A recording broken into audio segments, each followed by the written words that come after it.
Prosecutor David Leyton says human trafficking has no boundaries because trafficked individuals are moved across the world and anybody can be affected by it. Leyton couldn't give me an exact number for our area, but he says hundreds, if not thousands, are trafficked right here in Genesee County. According to Leyton, many human trafficking cases go unreported because it operates in the dark underworld of prostitution.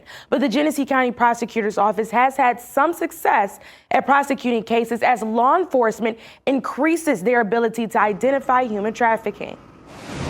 The more people who can recognize signs, who are aware of what human trafficking is, the more educated the public becomes, the easier it becomes for law enforcement and prosecutors to be able to bring cases against the individuals who are perpetrating it upon victims.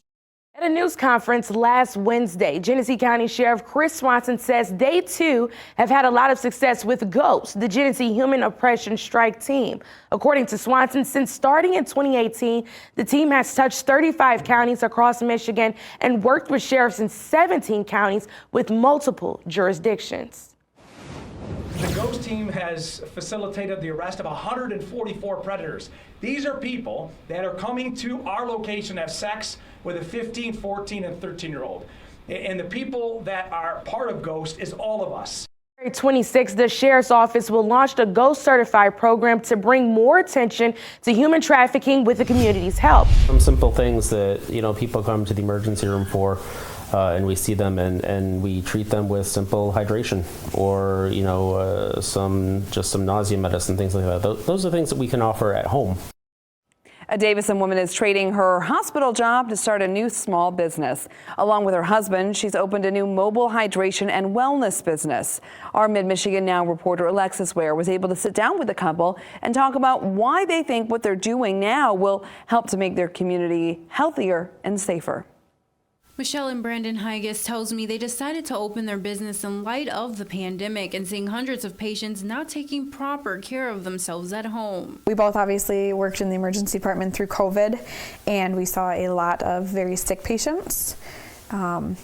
We knew something needed to change. Michelle Higas is a registered nurse and most currently was working as a bedside nurse at a local hospital. Her husband, Brandon Higas, is currently still working as a medical director in an emergency room. From their experience in traditional medicine, they tell me they saw a need for these unique treatments. Some simple things that, people come to the emergency room for. And we see them and we treat them with simple hydration or, some nausea medicine, things like that. Those are things that we can offer at home. But if we can help you as an outpatient where you don't have to go into the hospital, I think that's all around for the best. What they do now is called mobile hydration. Through their new business, Revive and Restore, they give their clients B12 shots and other vitamins they say make day-to-day life a little easier. They tell me because they're a mobile business, they go into homes for appointments as well as meet people while they're running errands. I got the B12 shot the first time, and the next day I did feel much better. I felt more energetic, and it just was helpful after the holidays. You feel so sluggish and run down, so I definitely noticed a difference. The Higas couple says while the new business is non-traditional, they practice safe and sterile procedures, and they are very selective on where they purchase the products they use on their clients. Everything that we have is ordered through our medical director, so it's not like you can just go on Amazon or eBay and be like, oh, I want to buy this, this, and this. Everything that we have comes from, and it's an FDA state approved, the board of Michigan, the pharmaceutical board.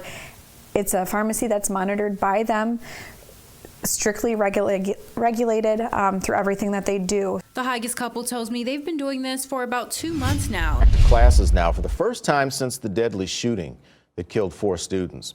Right now, the high school remains closed, so the students will attend classes temporarily at the middle school. 15-year-old Ethan Crumbly remains in custody this morning. He's charged as an adult in this case. On Friday, he waived his right to a preliminary hearing. That means his case goes straight to trial in circuit court. Ethan's parents, James and Jennifer Crumbly, also remain in jail right now. They each face involuntary manslaughter charges in the case. A judge has denied their requests for lower bonds. They do remain at $500,000 cash each. Mid-Michigan Now's Remy Murray is live outside Oxford Middle School for us this morning. And Remy, everybody I think wants to know how the district is managing to have all the high school and middle school students attend classes in one single building. Do we have an answer?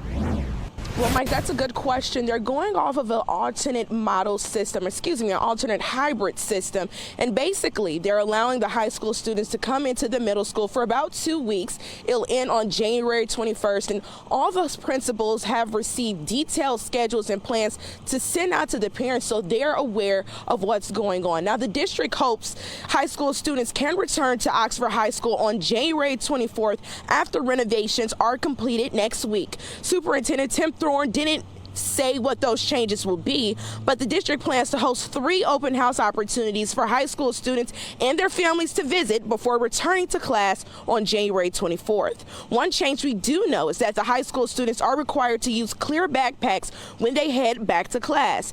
In the meantime, Thorne says athletes can return to the campus athletic portion for practice today.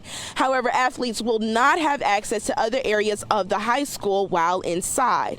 Thorne also asked the district plans to host athletic competitions again beginning January 24th. Now, Thorne says and is hopeful that this soft reopening, this slow transition, I should say, will help high school students feel more comfortable when returning back to a familiar classroom setting.